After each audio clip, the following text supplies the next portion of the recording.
Guys, आज से हम स्टार्ट करने जा रहे हैं बिल्कुल बेसिक से, बिल्कुल शुरुआत से स्पोकन इंग्लिश की एक सीरीज। जिसे भी अच्छी अंग्रेजी बोलनी है या शुरुआत करनी है, उनके लिए ये क्लास बहुत ही इम्पोर्टेंट है। And very quickly let's start with spoken English series today. Spoken English सीखने के लिए सबसे पहले आपको ज़रूरत होती है एक्टिव लिसनिंग की। एक्टिव लिसनिंग की। अब आप पूछेंगे कि सुनने से क्या होता है, तो मैं पर्सनली ये बता दूं कि मैंने इंग्लिश बोलना कैसे शुरू किया। सुन करके शुरू किया था और सुन सुन के 1 महीने में फ्लुएंटली बोलने लग गई थी। हाँ, थोड़ी मुश्किल हुई थी, लेकिन सुनकर ही सीख गई थी। यहाँ तक कि जो भी मेरे दिमाग में आता था बोलने को और मुझे नहीं पता होता था कि इसको इंग्लिश में कैसे बोलना है, तो मैं गूगल या यूट्यूब में सर्च करती थी कि इस हिंदी सेंटेंस की इंग्लिश क्या होती है। That how I started speaking in English. Okay, everyone, and you can also do that. तो सबसे पहली चीज आपको जो भी, जैसे कोई टीचर का पढ़ाना अच्छा लगता है तो आप उन्हें सुनिए when they are speaking in English. अगर आपको पर्टिकुलर वक्ता यानी बातचीत करने वाले को सुनना अच्छा लगता है तो आप उन्हें सुनिए। अगर आपके दिमाग में कोई एक्टर या एक्ट्रेस है जिनकी बात करने का तरीका आपको अच्छा लगता है, आपको उनकी अंग्रेजी का स्टाइल अच्छा लगता है, तो आप उन्हें सुनिए। जो भी आपको ठीक लगता है आप उन्हें सुनिए। राइट, हम बात करेंगे जो सबसे ज़रूरी है, नंबर 2 पे आता है। लिटरली अगर ये नंबर 1 100% इम्पॉर्टेंट है तो ये भी 100% इम्पॉर्टेंट है, और वो है practice. Practice and listening, listening and practice, ये दोनों मिलके आपके लिए 200 बना देते हैं। But I don't care, these are equally important things, और मैं इनमें से किसी को भी 50% इम्पॉर्टेंट नहीं दूंगी, because these are very very important things. देखिए, अगर आपने आज 5 सेंटेंसेस सीखे हैं तो दिन भर में उसे 25 बार बोलिए, ठीक है।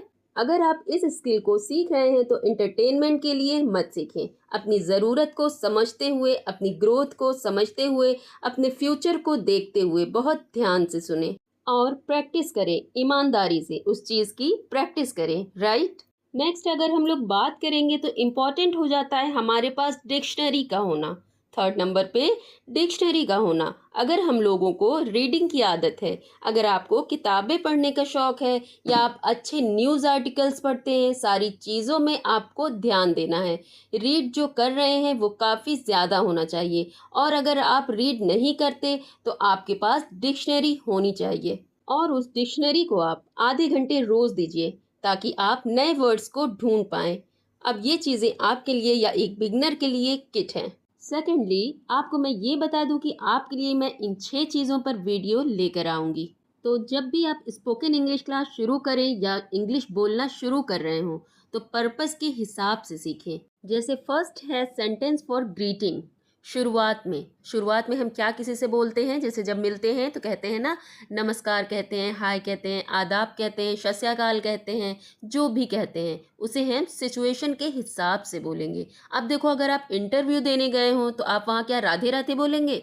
नहीं ना। तो हम वीक की पहली वीडियो में यही सीखेंगे कि क्या, कहाँ, कैसे बोलना है। आपकी नॉलेज के लिए मैं बता दूं कि मेरी video every Monday, Wednesday and Friday को अपलोड होती है। देखिए, 2nd नंबर पे है गुड मैनर्स इन इंग्लिश। कुछ ऐसे भी सलीके होते हैं जो बोलते वक्त दिख जाते हैं। बहुत सारी चीज़ें तो आपको एक्शन से ही दिखती हैं, और बहुत सारी चीज़ें होती हैं जो आपकी बातचीत से समझ में आती हैं।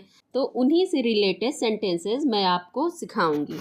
3rd नंबर पे है सम पोलाइट फ्रेजेस इन इंग्लिश। कुछ ऐसे फ्रेजेस जो विनम्रता व्यक्त करने के लिए आप इस्तेमाल करते हैं या इस्तेमाल करना चाहते हैं, तो हम उन सेंटेंसेस को देखेंगे। 4th नंबर पे है सेंटेंसेस ऑफ कमांड्स, यानी कि आपको किसी को आदेश देना है या इंस्ट्रक्शन देना है तो आप कैसे बात करेंगे या किस तरीके के वाक्यों का इस्तेमाल करेंगे। 4th नंबर की वीडियो में हम उन चीज़ों को सीखेंगे। नेक्स्ट 5 नंबर पे है some important auxiliary verbs in English. अभी तो कुछ लोगों को शायद पता ही ना हो कि ऑक्सिलरी वर्ब्स क्या होती हैं। इसे हिंदी में सहायक क्रिया कहते हैं। अंग्रेजी में इनके बिना आप वाक्य बहुत कम बना पाते हैं और उनके मीनिंग बहुत अलग होते हैं। 6th एंड लास्ट नंबर है sentence to ask question. Sentence to ask question, हम किस तरह सेंटेंस बनाएं किसी से क्वेश्चन करने के लिए, इस चीज़ पे वीडियो हम देखेंगे। तो आज की वीडियो बस यहीं तक, मिलते हैं नेक्स्ट वीडियो में। और हाँ, अगर आपको इसका सेकंड पार्ट जल्दी चाहिए तो मुझे कमेंट करके ज़रूर बताइएगा।